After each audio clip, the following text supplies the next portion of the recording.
దేవుడు మనల్ని ఆశీర్వదించినప్పుడు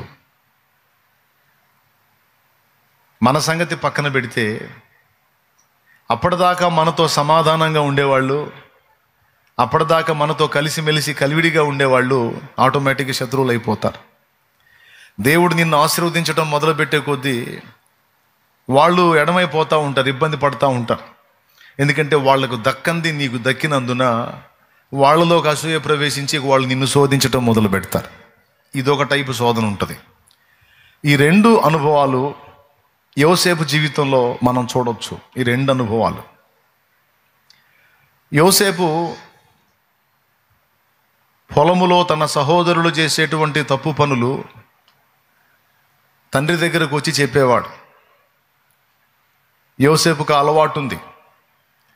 నాన్న ఈరోజు పెద్దన్న ఎలా చేశాడు, రెండోవాడు ఎలా చేశాడు, యోధాన్ని ఎలా చేశాడు, ఆన్ని ఎలా చేశాడు, ఈయన్ని ఎలా చేశాడని ఈ కంప్లైంట్లు చెప్తూ ఉండేవాడు. అంటే ఎవరు తప్పు చేసినా దాచిపెట్టడో క్షమించడో ఒప్పుకోడు, నేరుగా తీసుకొచ్చి తండ్రికి అంటిస్తాడై. దానివల్ల ఏం జరిగిందంటే, పొలంలో జరిగిన సంగతి నాన్నకి ఎలా తెలుసు అంటే ఈ కలలు కనేవాడు చెప్పాడు. అంటే మనం తప్పుడోళ్ళం, ఈడు నీతిమంతుడు, మనం పాపులం, ఈడు పరిశుద్ధుడు, ఏం జరిగినా సరే నేరుగా తీసుకొచ్చి అంటిస్తున్నాడు అని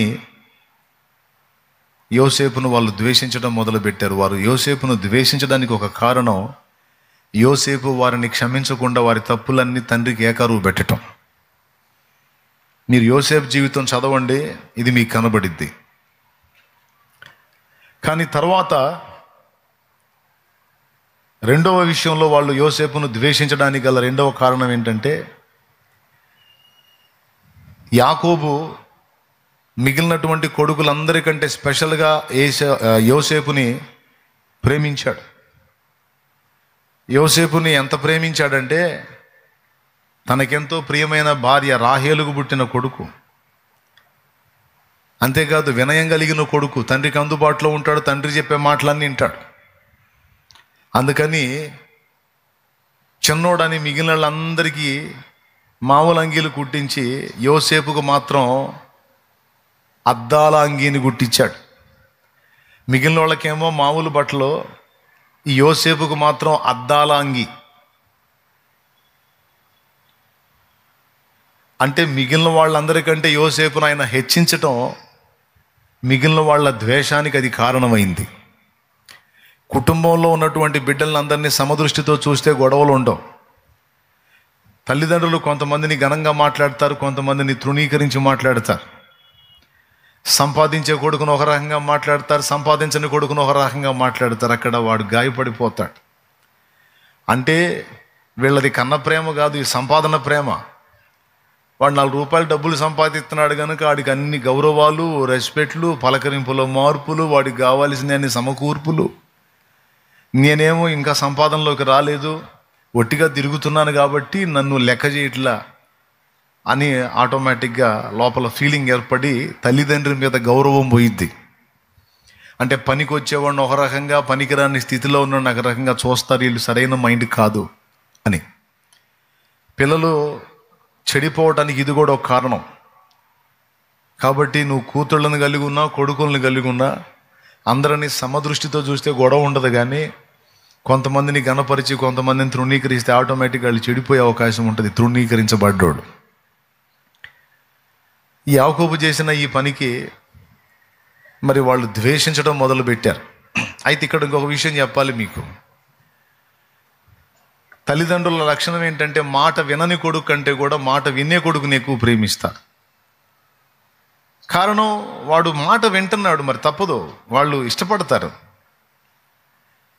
మరి నన్ను ఎందుకు ఇష్టపడరంటే, నువ్వు వినని కొడుకురా, నువ్వు సమస్యలు తెచ్చే కొడుకువి, ఎట్లా ప్రేమించాలి నిన్ను? కొడుకుగా ప్రేమించటమే తప్ప నిన్ను బట్టి సంతోషం అయితే మాకు లేదు. ఒకవేళ నీ పిల్లలందరూ క్రమంగా ఉన్నట్లయితే వారిని నువ్వు క్రమంగానే ప్రేమించగలవు. ఒకవేళ వాళ్ళల్లో ఎవడన్నా అక్రమంగా ప్రవర్తిస్తే ఖచ్చితంగా వాడిని కొంచెం ద్వేషించే అవకాశం ఉంటుంది. యాకోబు కూడా పాపం మాట వినే కొడుకు, దగ్గరలో ఉండే కొడుకు అని ఒకవేళ అద్దాలంగి గుట్టించాడేమో. ఈ రెండు కారణాలు యోసేపును వాళ్ళు ద్వేషించడానికి కారణాలైనాయి. ఒకటి, వీళ్ళ మీద కంప్లైంట్లు చేయటం, వీళ్ళ తప్పులన్నీ వాళ్ళ నాన్నకి చెప్పటం, వాళ్ళని వాళ్ళ తండ్రికి పట్టించి ఆయన చేత తిట్టడం ఒకటి. రెండవది, ఆయన అద్దాలంగి అని గుట్టించటం. వెరసి ఎంత ద్వేషం వచ్చింది ఈ తమ్ముడి మీద అంటే, ఇది చచ్చిపోతే బాగుండ్రా అన్నంత కక్ష కలిగింది వాళ్ళకి. చంపేయాలనుకున్నారు. పుండు మీద కారం జల్లినట్లు ఈయన ఇంతటితో ఆగకుండా అప్పుడప్పుడు కలలు, కానీ ఆ కళలు పోయి వాళ్ళకి చెబుతుంటాడు. అన్నో నాకు కళ వచ్చింది రాత్రి అంటాడు. ఏందిరా, దా కూర్చో, ఏందా కళ చెప్పంటే, పొలంలో పనలు కనపడుతున్నాయి అన్న, పనలో ఒక చిన్న పన నిలబడి ఉంది, 11 పనలు దానికి సాష్టాంగ పడి ఉన్నాయన్నా, అది కనపడిందన్నా అంటాడు. చెప్పురా, నీ పనల గొడవేంది? దర్శనం చెప్పావుగా, దాని భావం కూడా చెప్పంటే, మధ్యలో నిలబడ్డ పన నేను,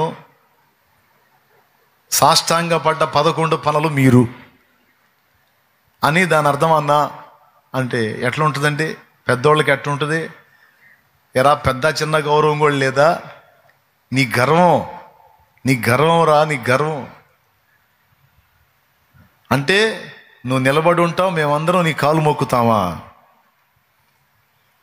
అట్లాగా ఈ కళలో ఒకటి చెప్పి రెచ్చగొడుతుంటాడు. కానీ కళ నిజమే, అవన్నీ నిజమే.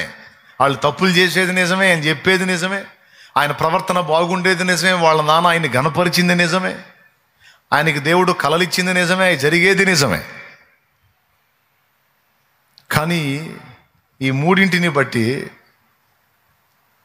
మూడింటిని బట్టి వాళ్ళు ఎంత కక్ష పెంచుకున్నారంటే, తమ రక్త సంబంధి తోడబుట్టిన తమ్ముడిని చంపేయాలనుకున్నారు. అనుకొని నీళ్ళు లేని బావిలో వేసేస్తారు. తర్వాత బయటికి తీసి ఇష్మాయేలీయులకు అమ్ముకుంటారు 20 తులాల వెండికి. అక్కడి నుంచి ఐగుప్తులో ఆయన బేరం పెట్టబడతాడు. అక్కడి నుంచి పోతిఫెరో అనేవాడు కొనుక్కుంటాడు. అక్కడ నుంచి చెరసాలకు పంపబడతాడు. అక్కడి నుంచి ఐగుప్తు దేశమంతటిని ఫరో వెళ్తుంటే ఫరో ఇంటితో సహా యోసేపే ఏలేవాడు అవుతాడు. ఇదంతా మనకు తెలిసిన స్టోరీయే. దేవుడు యోసేపును అలాగ ఆశీర్వదించిన తరువాత తమ్ముడిని అమ్ముకొని ఈ అన్నలు ఫస్ట్ చంపేద్దాం అనుకుంటారు, తర్వాత అమ్మేస్తారు. 17 ఏళ్ల ప్రాయం, ఇంచుమించు 17 ఏళ్ల ప్రాయంలో అమ్ముతారు సొంత రక్త సంబంధిని, తోడబుట్టిన తమ్ముడిని. తండ్రికి ఏం చెప్తారు? ఒక మేకపిల్లను చంపి దాని రక్తంలో ఇతని అద్దాల అంగిని తడిపి, ఈ వస్త్రాలు నీ కుమారుడైన యోసేపు ఏమో చూడు అంటే చూసి ఆయన భయపడతాడు. అవును, యోసేపుదే అంగి, ఏమైంది యోసేపు కంటే? ఏ క్రూర మృగమో వాడిని చీల్చివేసినట్టుంది, వాని శరీరం దొరకలేదు, ఈ అంగి దొరికిందని చెప్తారు. ఆయన ఏడ్చి సంవత్సరాలు ఏడుస్తాడు. అయిపోయింది, కాలం గడిచిపోయింది. తర్వాత యోసేపు ఐగుప్తులో ఏళ్తున్నాడు అన్న సంగతి వాళ్ళు తెలుసుకుంటారు. ఎట్లాగో మీకు తెలుసు, నేను చాలాసార్లు చెప్పాను, అదేం వివరించాల్సిన అవసరం లేదు. ఒకప్పుడు ఏ చిన్న తప్పును కూడా వాళ్ళలో ఒప్పుకోనటువంటి యోసేపు, వాళ్ళ దగ్గర ఏ తప్పు జరిగినా వెంటనే తండ్రికి కంప్లైంట్ చేసే యోసేపు, తన ఎడల వారు జరిగించినటువంటి ఆ ఘోరమైన దుశ్చర్య విషయంలో తండ్రికి చెప్పడు. ఒకప్పుడు చీటికి మాటికి, చిన్నదానికి పెద్దదానికి అన్నీ తీసుకెళ్ళి కంప్లైంట్ చేసేటువంటి యోసేపు అసలు అలా ఎలా మారాడు? దేవుడు శ్రమల కొలిమిలో గుండా యోసేపుని తీసుకెళ్ళి యోసేపుని దీనునిగా చేశాడు. వారందరికంటే నీతిమంతుడే, వారందరికంటే పద్ధతి గల్లవాడే, వారందరికంటే నమ్మకస్తుడే, వాళ్ళందరికంటే మంచోడే. కానీ దాన్ని బట్టి అతడు హెచ్చిపోకూడదు, దీనుడుగా ఉండాలి. వాళ్ళతో కంపేర్ చేసుకొని వాళ్ళ కంటే నేను బెటర్ అని యోసేపు కాదు, నేను అనుకున్నా నువ్వు అనుకున్నా ఖచ్చితంగా దెబ్బతినే ఛాన్స్ ఉంటుంది. అతిశయము మనకు తగదు. చివరికి యోసేపు ఎలా అయిపోతాడంటే, అన్నలు తన దగ్గరకు వస్తారు, తండ్రి కూడా తన దగ్గరకు వస్తాడు. తండ్రి తన దగ్గరకు వచ్చినప్పుడు అన్నలు నన్ను ఈ విధంగా చేశారని యోసేపు చెప్పినట్టు బైబిల్లో ఎక్కడ రాయబడలేదు. అంటే ఏం చేశాడు? ఒకప్పుడు వాళ్ళ తప్పులన్నీ చెప్పి వాళ్ళని తిట్టించే యోసేపు ఇప్పుడు మారిపోయాడు. తన ఎడల అంత ఘోరమైనటువంటి కార్యాన్ని చేసినా కూడా అది తండ్రికి చెప్పకుండా వాళ్ళని క్షమించాడు. ఒక ఆశీర్వాదకరమైన మార్పు యోసేపు హృదయంలోకి వచ్చేసింది. అంతేకాదు, తనని చెరసాల పాలు చేసి చెయ్యను నిందను తన మీద వేసి తనను బజారుకిడ్చిన పోతిఫెరో భార్య, ఆమెను కూడా ఆరడిపరచలేదు. ఆమెను కూడా క్షమించి వదిలేశాడు. అన్నల్ని క్షమించి వదిలేశాడు. ఈ క్షమాగుణం, దయాగుణం, పోనీలి అనుకునే గుణం, తప్పులను చూసి చూడనట్టు వదిలేసే గుణం అనేది కొలిమిలో అలవడింది. ఏ కొలిమిలో? శ్రమల కొలిమిలో అలవడింది. దేవునికి స్తోత్రం కలుగును గాక. నీవు నేను మంచిగా ఉంటే దేవునికి స్తోత్రం, అది దేవుని కృపతోనే జరిగింది.